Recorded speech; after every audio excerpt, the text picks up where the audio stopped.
Hello, everybody. Welcome to the session. I'm back in the studio after a trip to the Craft Brewers Conference, which, as always, a great time. Maybe we'll talk a little bit about that later in the show. But it was fun to see it and fun to see all of our brewers from worldwide at the World Beer Cup while I was there, which, of course, was streaming on the Brewing Network. You can check it out over at youtube.com/Brewing Network. See your favorite breweries take home gold, silver, or bronze. Some of my favorite breweries did, and some breweries I've never heard of, which is always cool to see. So go check that out, and thanks to the Brewers Association for putting that on, as always. It's a great event. Today in the studio, we've got a super cool and unique show for you. Some folks all the way over from the UK. I'm sure they flew in just to do the Brewing Network podcast, which is always awesome to me. No, they're here for lots of things, and I'm lucky enough to be able to showcase them here and at the Hop Grenade, where we've got some fresh UK beer on tap. I know my entire staff loves that, as do I. Please welcome Coniston Brewing Co. That's Peter Scholey is here from that. Hi, Peter. Good evening. Did I mess it up? Scholey. No, that's absolutely perfect. Gosh, I just second-guessed myself at the last minute there. And Luke Herman from Crafty Brewing is here. Welcome to the studio, guys. Hello, thank you. So we've got lots of beer to talk about and lots of things to talk about. First, this show and every show is brought to you by my friends at More Beer. You can go to morebeer.com, check out their all-new Flash brewing kits. This is for folks like me and you who love brewing but don't have a lot of time to do it. Their Flash brewing kits are meant to make great beer and save you time. So go over to morebeer.com and check them out. And, of course, thank them, as always, for after 20 years still supporting this program, and I just couldn't thank them enough for that.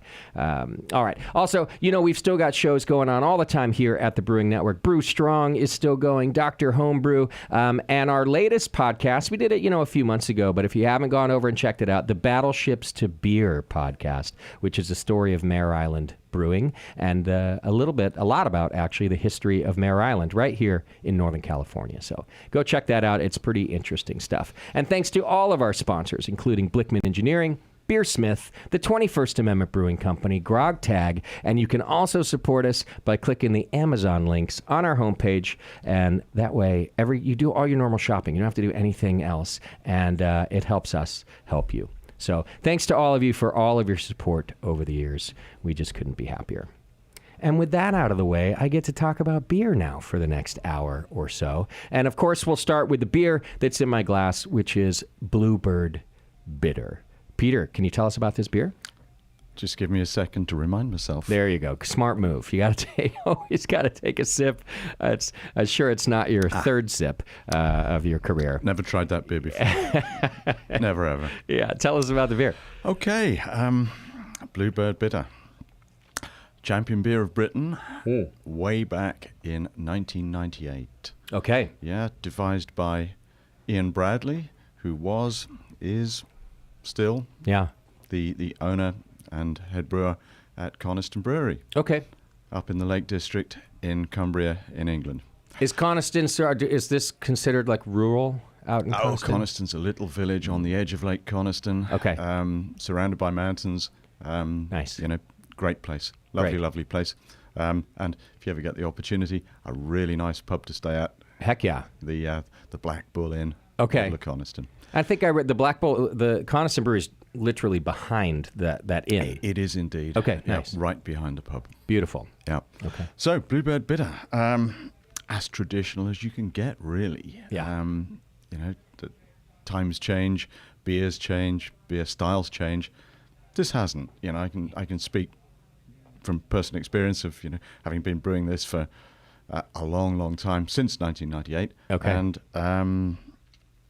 And it is as traditional a bitter as you can get. So, Marisota malt. Mm-hmm. It's a single hop variety. It's Challenger hop. Okay. It's leaf hop, not pellets.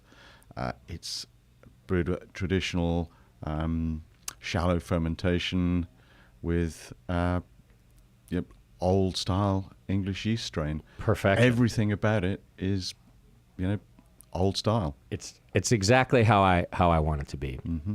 which I didn't know that, by the way, until I actually went to the UK for the first time. And then I realized, so that's what a bitter is supposed to taste like, a properly fresh and original style. At that time, this was years ago, we weren't getting great versions out here like this one. This one tastes fresh and good. The key to this kind of style is that you're looking for drinkability. It's not a sipping beer. It's a quaffing beer. We want to approach this and say, right, I want 4 pints. I want 5 pints of this. Yeah. And I want the last pint to still be as refreshing and desirable as the first one. Right. And you don't get that with a very heavily hopped resinous beer. Sure. So that's the trick is balancing it so that the flavor is It stays that way. is there, Yeah. but it's not overpowering.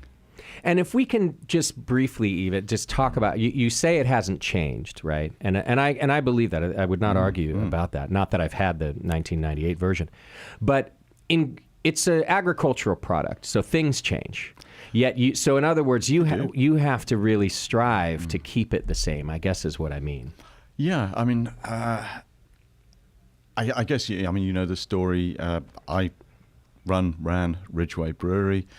We stepped into the Coniston story in 1998 when Coniston won Champion Beer of Britain, Okay. and they needed somebody to help out. Because that award made them sell a heck of a lot more beer? They were suddenly in the position of needing to produce 3 times what they could possibly do. Sure. And the only way to do that is to get someone else to help you out, Yeah. brew some more. Yep. And that ended up being me. Okay. At Breakspear at that time, rather than my own business. I was head brewer at Breakspear in Henley-on-Thames. Okay. And folks at home, by the way, we're going to try a Ridgeway beer later on in the show. And so that's Peter's company now, too. But go on. Yeah, so we got approached saying, "What could you help out with producing Bluebird Bitter?" And I had a look at the recipe, had a chat with Ian, and said, "Yeah, I think we can." But I tell you what we ought to do. The first thing I've got to do, I've got to come up to Coniston. I've got to sit there through a brewing day with you. Forget the recipe. Not interested in the recipe. I need to find out what it is about what you're doing that makes Bluebird Bitter the way it is. Right. Yeah, because it's about more than just the numbers It on is. a page. Every brewery is at least a little different. They're all some are a lot different. Yeah. So I did that.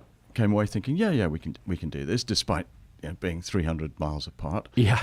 That's the whole country, isn't it? It's half of it. Yeah. Okay. Good. Half of it. There we go. Half of it. And so I said to Ian Bradley, yeah, we can do this. I tell you what, we'll do a trial brew for you. We'll stick it in casks. I'll bring some up in the back of my car. You put it on the bar in your pub, and if anybody notices, we've got it wrong. Oh, I love it. And we did that. And so the very first brew went across the bar in the Black Bull, and nobody noticed. Really? So I think we nailed it. That's impressive. That's impressive. But you had the right approach. You needed to see their techniques, not just their ingredients. Yes. So, but having looked at the techniques, we then said, right, we got to do everything the same. Okay. So we got to buy the same Marisota malt from the same malt stir, and we got to buy the same or use the same Challenger hops. And we said, right, not just from the same hop supplier, we want the same farm. Oh, wow. So we used the same hops from the same farm. Yeah. And we continued to do that for the production run for the rest of that year. Okay. And have striven to do exactly the same ever since. So same hops, same farm, and we're currently doing that. Same award-winning beer. Same award-winning beer. And they're brewing it themselves at Coniston as well, but you brew, I think you said bottles and draft, handling the other production, and mostly so that it can, what gets sent to the U.S. as well? Yeah, we do the brewing for export for Coniston, and we produce bottled beer for them for sale in the UK. Okay. And you do that from Ridgeway? From Ridgeway. Yeah. But if you buy a pint of Bluebird Bitter across a bar in the UK, it's come from Coniston. Nice. And you shouldn't know the difference. You shouldn't know the difference. That's the whole aim. Yeah. I love it. Smart move. Is a bitter, I'm going to prove my ignorance, is a bitter in the UK on draft always dry hopped from a cask, or am I thinking of an entirely different beer? I think dry hopping is an optional technique that you can choose to use. Okay. Or not. We don't. You don't. Bluebird is not a dry hopped beer. But it's still a bitter style that might do that technique, or is that a different style I'm thinking of? A dry hopping is one of the options that you've got available in the production of a bitter. So some bitters are, some are not. Got it. You to an extent you can produce the same kind of flavour by hopping very, very extensively late in the boil or right at the end of the boil, and that's what we do with Bluebird. Okay. As an alternative to dry hopping. Okay. Well, it is delicious, and I'm recently on a low alcohol and even sometimes no alcohol kick. Just, you get older, you got to do certain things. So a nice, what is it, 4.2. 2, yeah. When I looked at it today and decided, am I going to have a beer today? And I saw 4.2, I said, oh, heck yeah, I'm having a beer. It's a nice, like you said, you might want to have 4 of them and still feel like it's refreshing and quaffable, and maybe you don't have to stumble home. Yeah, there is a very low alcohol equivalent from Coniston. It's called Freebird. Okay. But you can't get it in the States, I'm afraid to say. We can't. And how very low are we talking here? 0.5.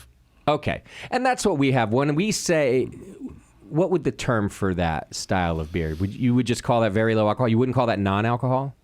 We call it low non-alcohol. No, so you do free. too. Yeah. I'm just curious, because so do we.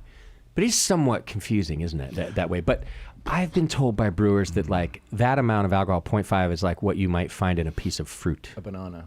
So you say the same thing. You guys understand this science too, yeah? Yeah. Okay. And you just physically couldn't get drunk by right. Right. You'd have to be drinking, like something like 8 pints in the first half an hour. Right. And then it's just your filling anyway. And then 3 pints every half an hour forever. Of course. And you'd still be able to drive home. Right. Yeah. Yeah.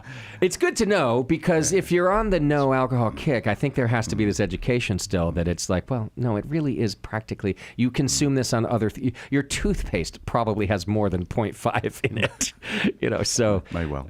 It's good to know. Okay. And then, so Luke, you founded Crafty Brewing. I did. Okay. Yeah. And where's Crafty? Crafty's in Dunsfold on the Surrey-Sussex border. Okay. About an hour south of London, hour and a half south of London. And what year was that? In 2014. Okay. 24. We started 2005, so kind of we're right in the middle here. Okay. And but you were telling me that you started as a pretty small brewery at the time. Yeah. Well, before then, it was a hobby of mine. Okay. Yes, home brewer. A home brewer. Nice. So and brewing, working overseas, science-based roles, but which sort of helps when it comes to hop growing. And things like that. But the science was in brewing, or it was in another job? It was environmental science. Yeah. Okay. So it's actually bees.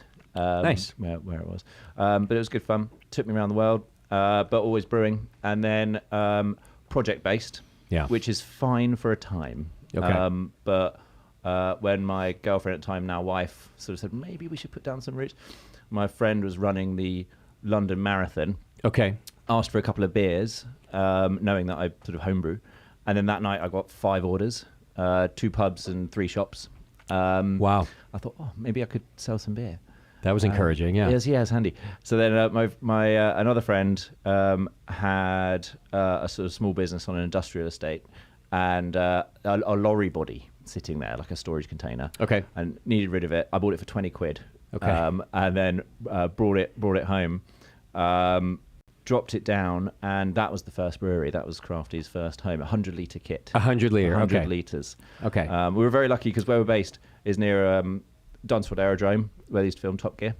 Oh, yeah. And it was run by the Canadians in the war. And they left over lots of concrete pads, which is what the lorry body was sitting on. Nice. And also bomb shelters. Obviously, a lorry body has most of what I put most of what I needed in there. Okay. Didn't have a cellar or a cold store. Yeah. So the bomb shelters did that role. Wow. And so all the beer at first that I was brewing was stored in the bomb shelters. Okay. And I was in there, not for too long, about sort of 8 months or so. Okay. Enough time to prove the point, prove the recipes. And then I scraped together as many pennies as I could and moved into an old stable block. And just bought 2 fermenters, 5-barrel brewery. Okay. So sort of 850, 1,000 litres. Do you have staff at this point, or just No, you? Yeah. well, I had a dog. Okay, fair enough. That's staff. I got a puppy, Ralph. So yeah, me and Ralph at first. But then I was in the stable block for about 4 years. Okay. And that's where the first milestones happened, yeah. First gold award, first 100 pubs, Wow. and first employee at that point. So you're doing brewing and sales, though, up to that? Yeah. Okay. That's a busy job. Very busy. Okay. But yeah, it grew and it was great. And Yeah. it was a question of just adding more fermenters at first. Sure. Then I needed space, so I kept buying more shipping containers. Okay. I ended up with 9 in the end. But they were And great. is this a property that you own that this is My dad's happening farm. on? It's your dad's farm. Yeah, Okay. yeah. I get it. Okay. And so small little outfit, nothing big, no big deal. Yeah. But yeah, just pushing shipping containers up, cutting through the back. Sure. Instant extension. Nice. But it did get a bit silly. I need another bag of malt, and then you got to walk sort of through a sort of tunnel system. Yeah. Okay. Right. So you need more efficiency, maybe a little more modern type of a brewery. But what a great way to bootstrap. I mean, people talk about things like that and how great containers can be, but you don't. Gosh, now for example, and maybe the laws are different too, or the codes. In California, I could maybe start a container brewery, but the code enforcement would almost be just as expensive. All the things I would have to do. Right. I can't just cut a hole and start a thing. Would be prohibitive. And I don't know how that is with you now, but I'm saying you might have been in the right place at the right time to bootstrap this thing. Yeah, maybe. I mean, in the UK, it's kind of down to number of employees. It's when you hit 5 rules and regs start to notch up quite a lot. And so then they don't care about what you're doing much. At first, it was up to me. Yeah. Right. My body, my choice kind of thing. Yeah, but love it. Yeah. It was Okay. Yeah. So you kept growing though, and now what size is your brewery? Now it's 30 barrels, so 5,000 liters. And is that on the same farm? Same place, yeah. Oh, cool. We tried to. So I ended up with sort of 15 barrel fermenter outside of the stables, and then we put in planning there and then, and tried to stay, but it was a nightmare. So the diggers were in, they were digging up the ground. Yeah. Water was getting cut off, power was getting cut off, so I got a big old generator. Okay. And it was hard, but I didn't have a choice. And was the farm active this whole time as a working farm, or? No, my dad's sort of retiring. Okay. It's all calming. Life is calming down for him. But Okay, yeah. He dabbles in the theatre as well, so it's Good for him. yeah. Okay. And then, so we were just slogging it out, and then another local brewery called the Little Beer Corporation, they were based in Guildford, sort of the nearest largest town. And they called me on Sunday, sort of saying, look, we're thinking about making a change. Do you want to have a look at the brewery? Yeah. And so that was on Sunday, and I think I was brewing in there on Thursday, the following Thursday. Wow. I was over there like a shot. Okay. And I rented it at first, kept it going. And then it was bigger. It was twice the size. So it was a 10-barrel brewery. But it's also not necessarily just how big it is. It's how many fermenters you've got. Sure. And the efficiency of filling those fermenters, obviously. Yeah, because I was an electric brewery, and they were gas. Yeah. Okay. So I was cooking on gas, which was a bit more fun. Yeah.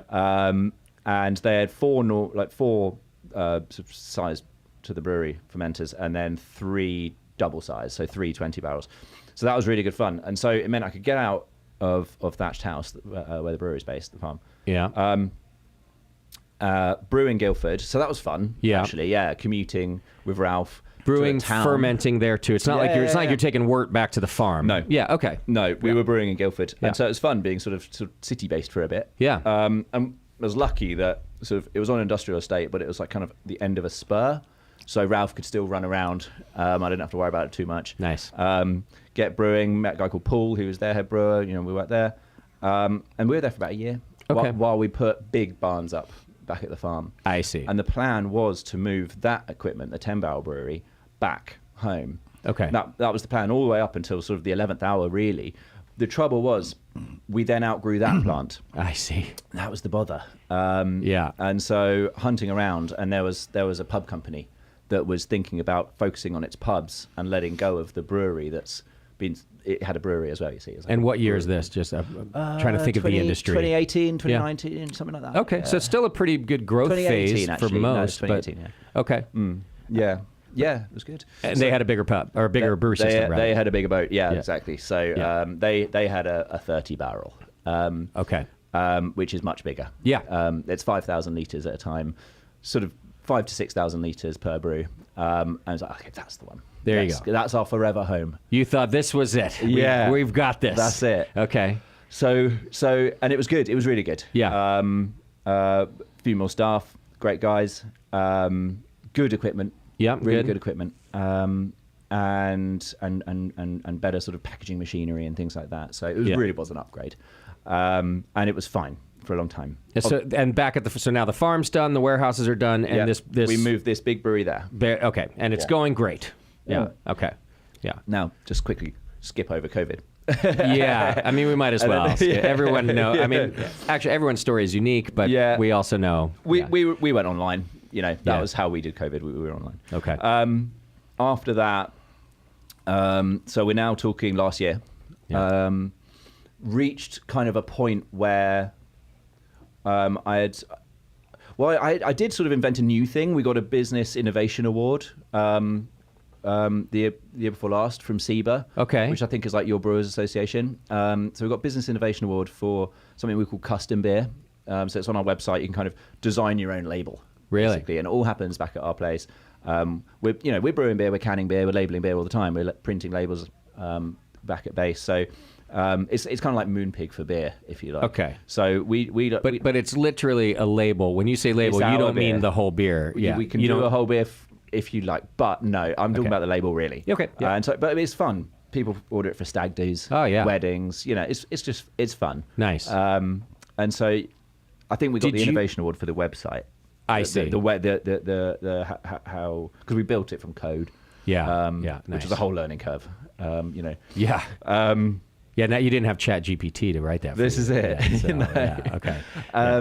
So then it kind of felt like I'd plateaued and I didn't know what to do. Before we move on that, can I just ask though too, you had to invest in some kind of equipment, or was it just your standard labeling equipment and you coded a program to use that?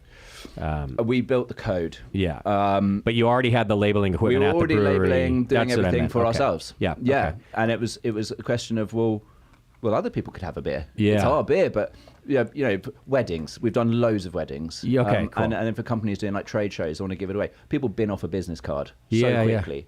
But you put a label on a can of beer with a QR code. They're not going to bin that. Yeah. Yeah. They I think love the that. key thing, Luke, was that that differentiated it, as from my point of view, was that you did in-house label printing. Right. So instead of buying them in, you're printing your own labels, and that allowed you to do one if a customer really wanted it. That's what I was kind of getting at too, is that, if you had to order all the time, it's not a very efficient process for the consumer who wants that can, right? Yeah. So you're doing it there, Yeah, you can order 3. Yeah, People wow, order 3. that's funny. So we made a deal with Royal Mail that we can stack 3 cans, one on top of the other, and put them in a tube. Oh, nice. They pop in every day. Oh, heck yeah. And was this just, and of course then you win the recognition award too, but economically, like for your company, was it a big boost in sales or more like a big boost in marketing for who you guys are? Just out of curiosity. No, it both, I think. Yeah, good. Okay. Yeah, I'd say both. Right. Yeah, for sure. Excellent. And I think we've done some cool stuff now. Done one for Adidas. Oh, nice. Bon Jovi's son's wedding. Oh, heck yeah. So that's so cool. It's wicked because it goes to places. This is what I really love, actually. Yeah. It puts beer where you wouldn't normally think beer would go. Okay, yeah. So, for example, we just did a tugboat company off of Portsmouth. Wow.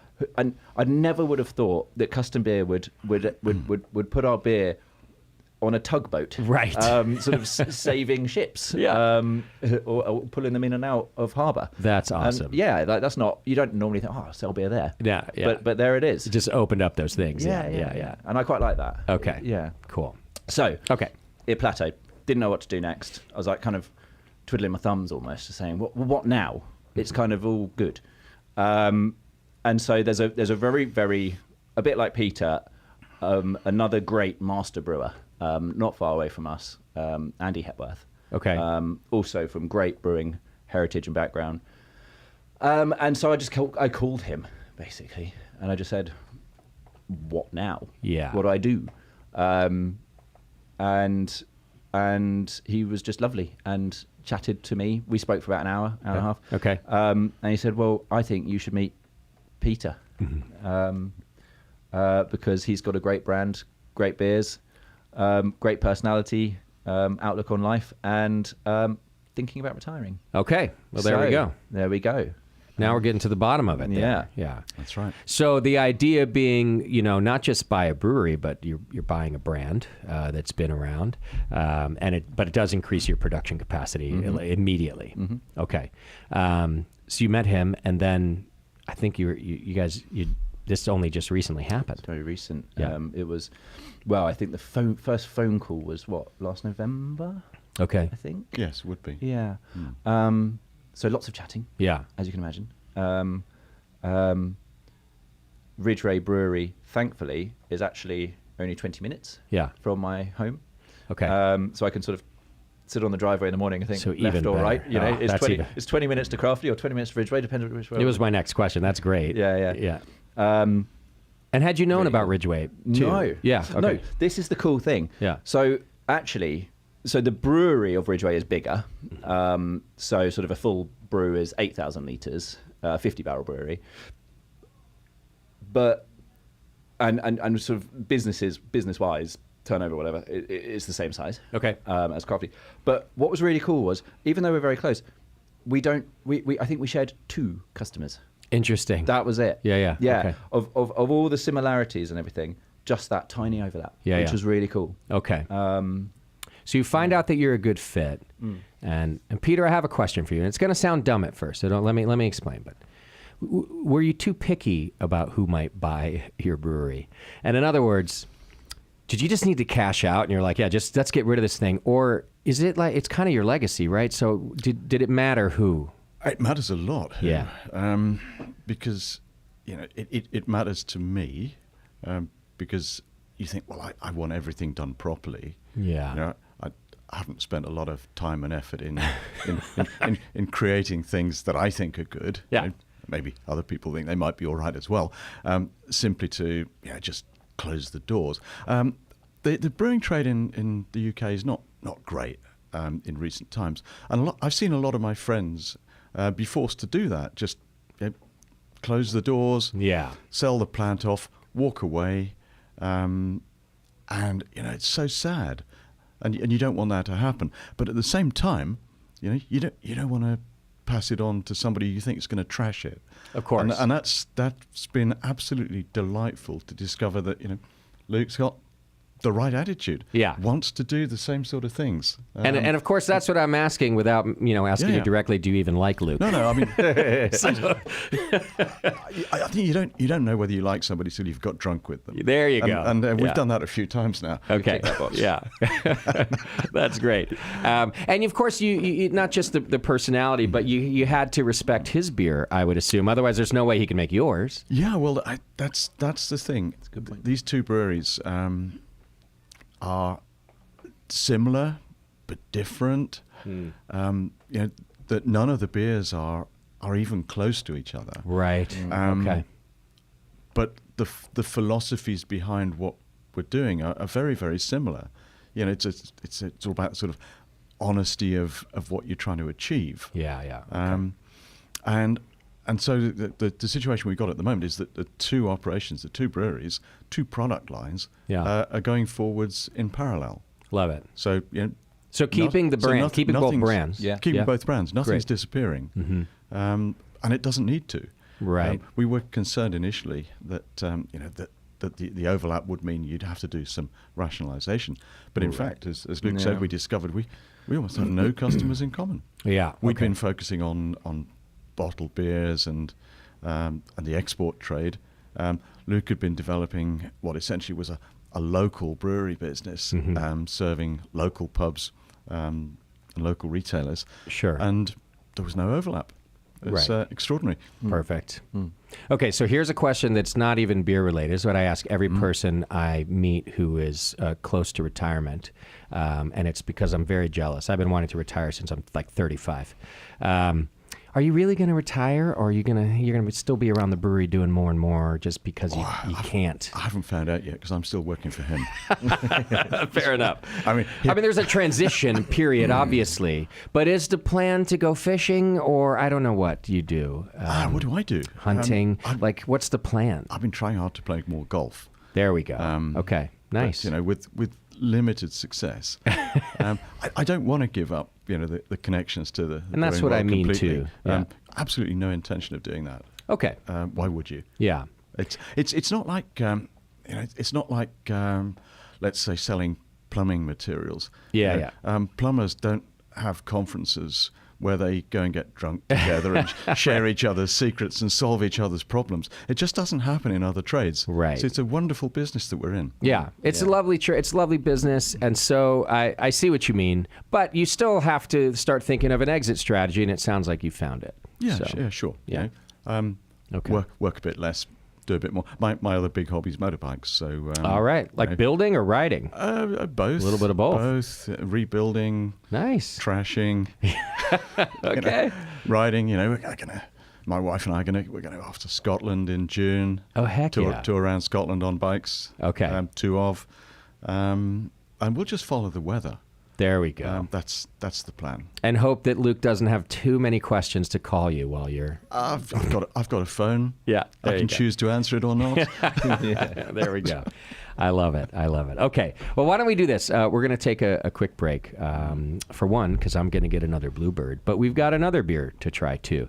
This one might be one that we sip on, right? It's a barley one. I think it might be. We've got a barley one on tap. All right. Hey, you're still listening to the session, and we're just going to take a quick break. So hang in there. We'll be right back.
Welcome back to the session. Thanks for hanging out with us. I'm still here with Peter and Luke from Ridgeway Brewing Company and also Crafty Brewing.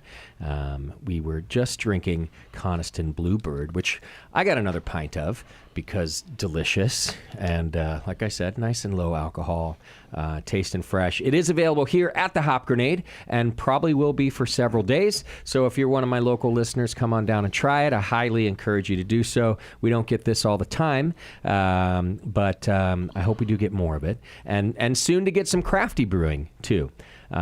Which is a little bit of what I want to talk about before we talk about the beer in our glass, which is, I was looking through your beer list, Luke, and many very traditional styles, a ton of beer, by the way, a ton of different beers.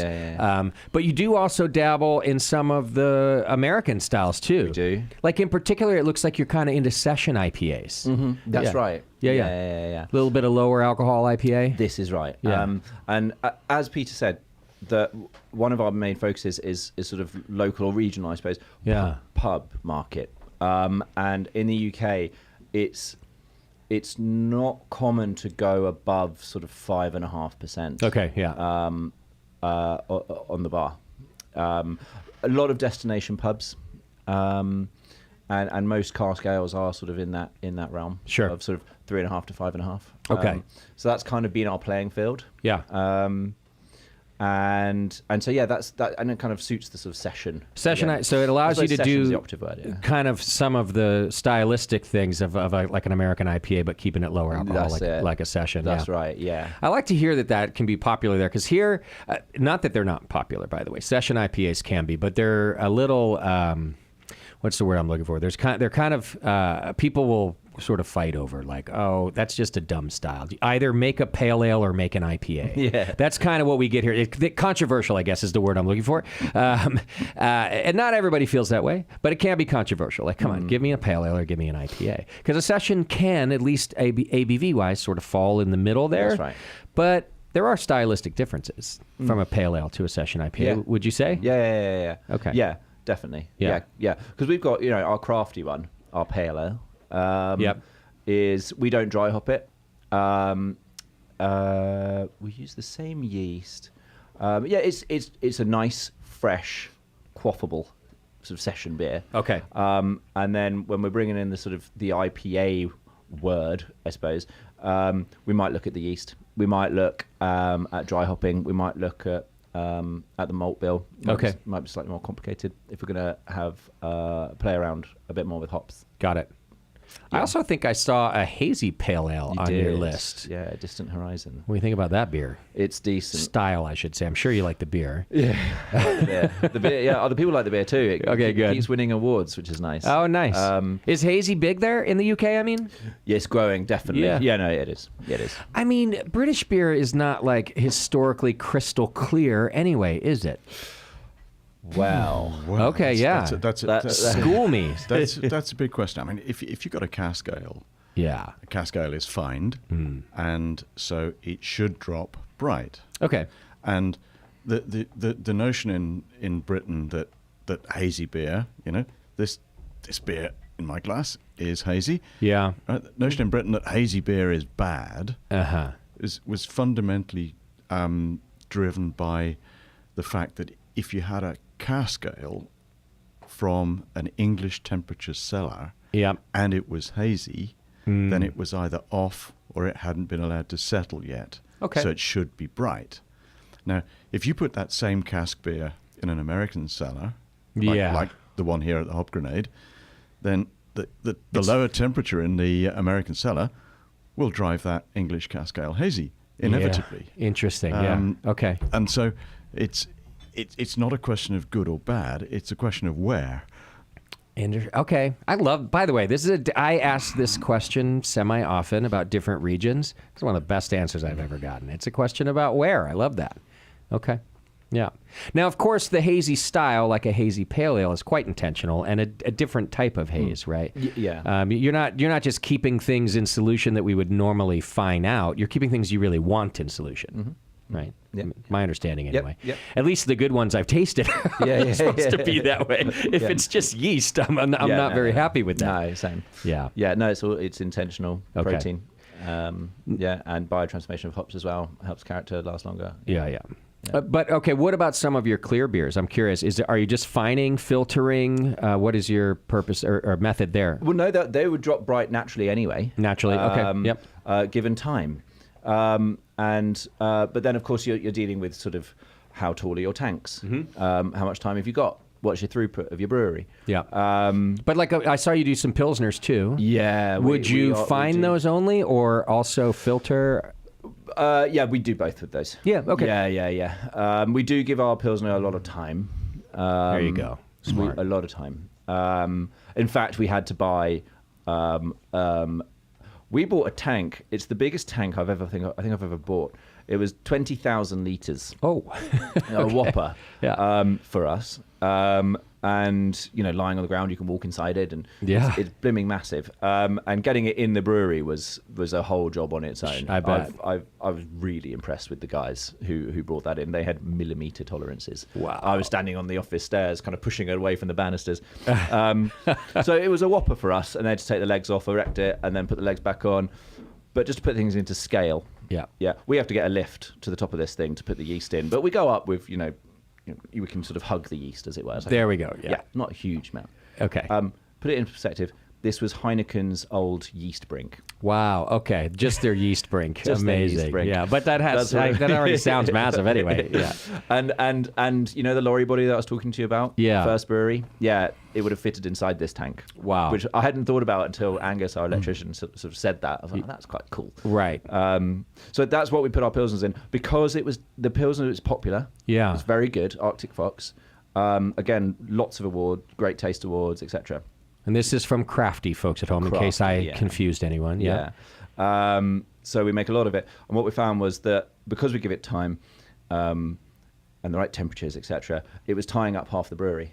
It was tying up half our tanks. So that's why we invested in this very large tank to make one big batch.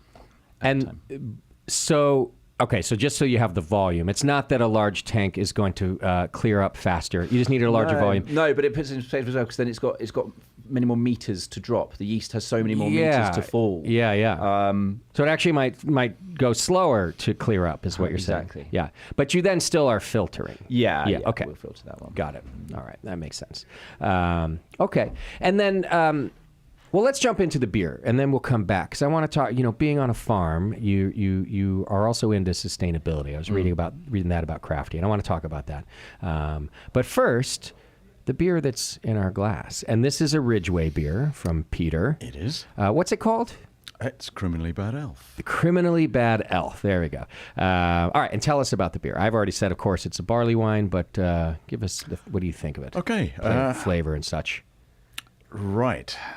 Now, where do we start? I'm going to start by going back to your conversation a few minutes ago with Luke, and you were talking about is this beer a pale ale, or is it an IPA, or is it a session Okay, IPA? great. And I have a slightly different take on this, because I think that in brewing, we make a mistake by categorizing beers, as this or that, and saying they have to be one or the other, when in fact, it's like a color spectrum. You've got everything in between. Yeah. So what is this beer? Can I just say, though, that some are going to think you might be contradicting yourself when you say a bitter. We wanted it to be this traditional, exactly like a bitter. And I'm not saying that. I'm just, devil's advocate. You're saying there can be everything in between, yet I do think you're somewhat traditionally focused, at least, right? Yeah. Okay. Yeah. I mean, it's true. I mean, I've done lots of World Beer Cup judging, and so I sat there and stared at the 92 different categories and thought, some of these there's no difference between them. Yeah. Okay. And in others there's a world of difference. Yeah. But always there's this argument of, what about the shades between? Okay. Even with 90 odd categories, you've still got things that drop between. Okay. And it's an important thing to bring up, because this beer, Criminally Bad Elf, is very much an in-between beer. It's you've described it as a barley wine. Fair description. So you pick it up and taste it and say, yeah, that's barley wine. Okay. But that's made entirely with Pilsner malt. Oh, that's fascinating. Okay. Yeah. So, is it in fact a strong lager? Right. Well, maybe. I say entirely. The base malt is Pilsner malt. Yeah. And there's some Carapils in there as well. Okay. And that's where most of the colour's coming from. I see. And then you come to the hopping. Well, the hops are essentially, English ale style hops. Challenger, Target, some non-English, some Styrian Goldings, Savinski Goldings. Nice. All leaf from Slovenia. But where it all goes weird is fermentation. All right. Because it's a dual yeast fermentation.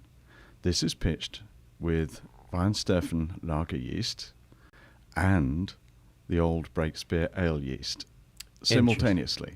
Okay. At the start of the fermentation. And then we keep the fermentation cold initially to let the lager yeast get... lager cold? 14.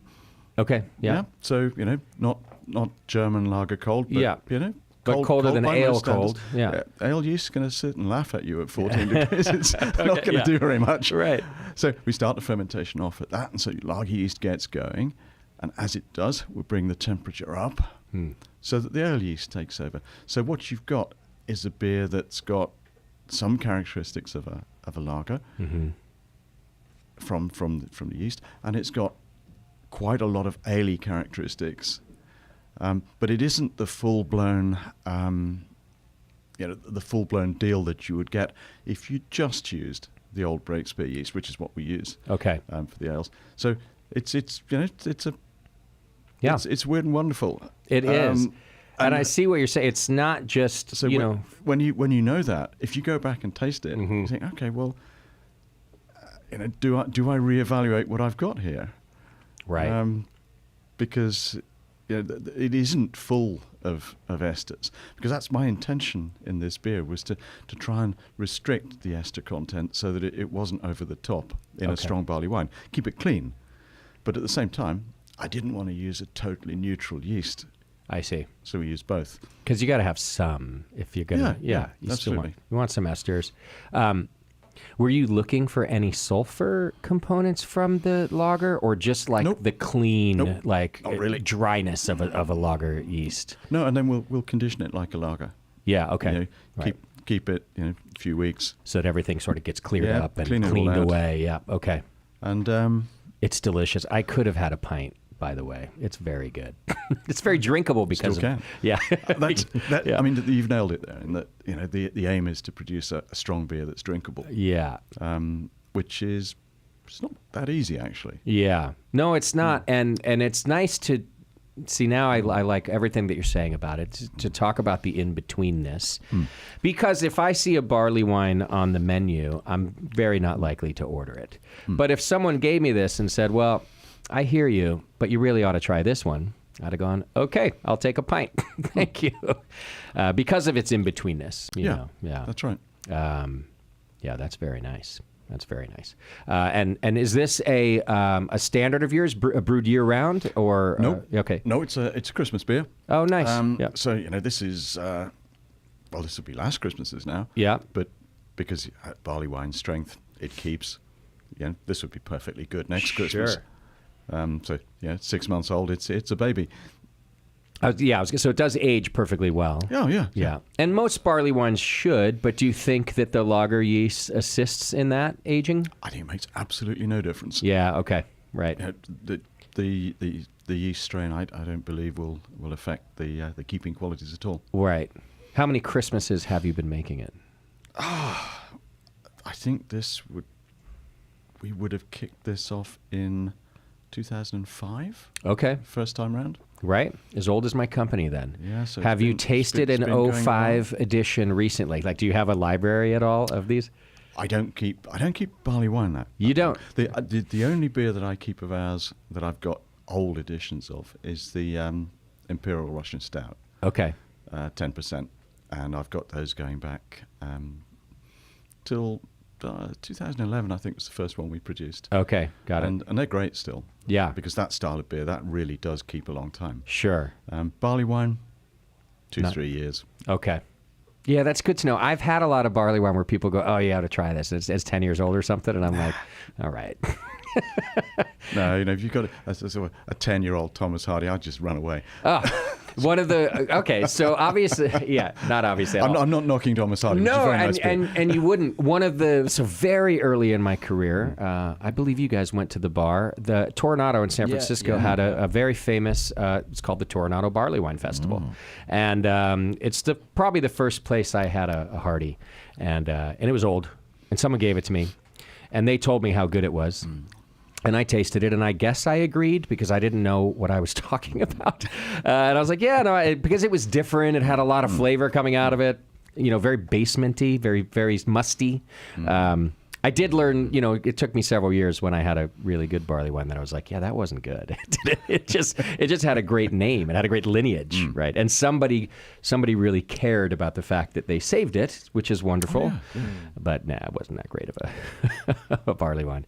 Whereas Sierra Nevada Bigfoot barley wine, for example, that they make, they sort of start it, if you looked at the recipe, you'd think it might be a double IPA. If you have it right when they put it out, it's a little too much. If you give it a few years, it's wonderful. So, anyway, all the different in-between beers. That's the thing. Yeah. If you want to brew a beer that's going to be good after a few years, it's like red wine. It's got to be over the top when it's new. Yeah, there you go. Otherwise it won't be good. Right. Yeah.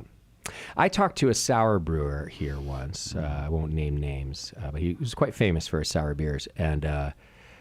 The sour beer fans really love their aged sours.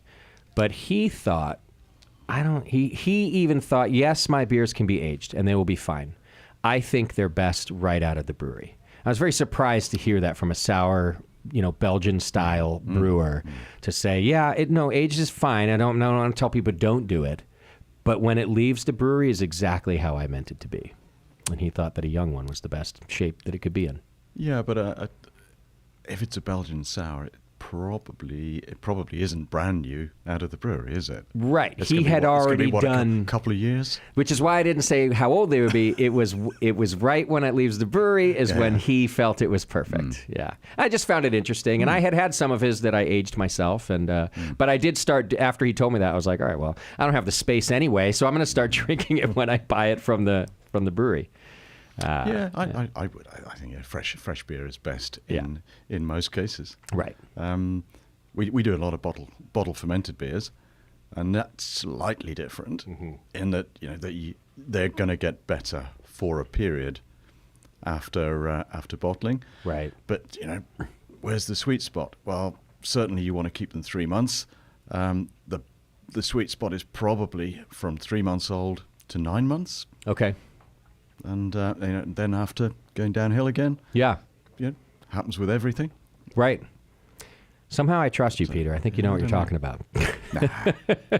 Yeah. He does. Yeah.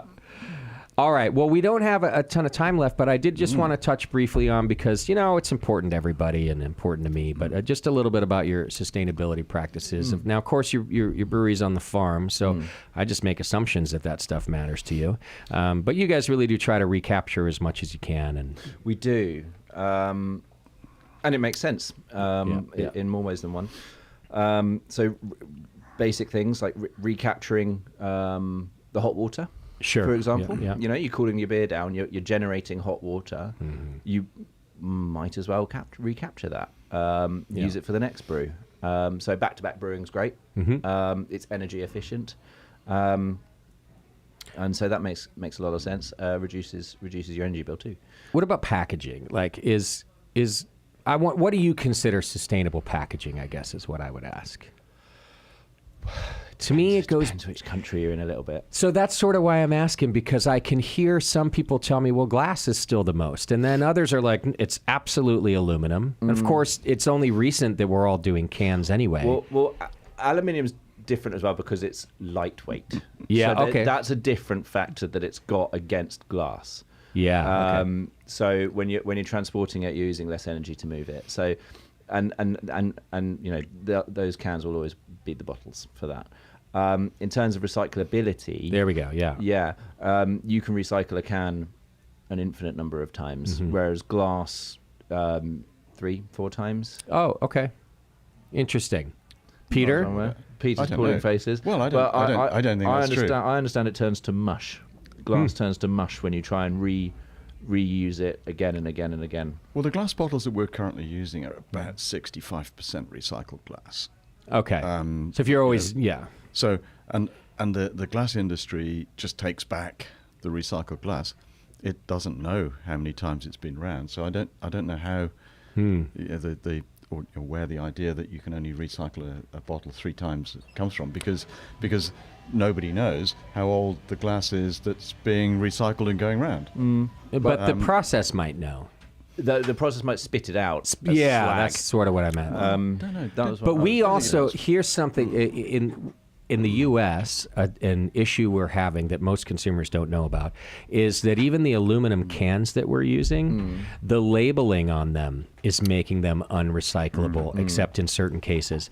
And I've not heard that about glass, because just like the gnarly heat process of glass seems to devour labels and glue and doesn't seem to be a problem. Yeah, it's not a problem at all. Yeah, so we're having this weird, like, there's a lot of illusions of recyclability all over the world. And it's also dependent on the sort of local authorities' Yes. abilities, facilities. Yes, 100%. I suppose you could argue very controversial, but you could argue a plastic bag might be more environmentally friendly than a cotton bag, because of you look at what it takes to grow cotton, process it, and turn it into a bag, how long that bag's going to last, Right. versus a plastic bag that will last 10,000 years.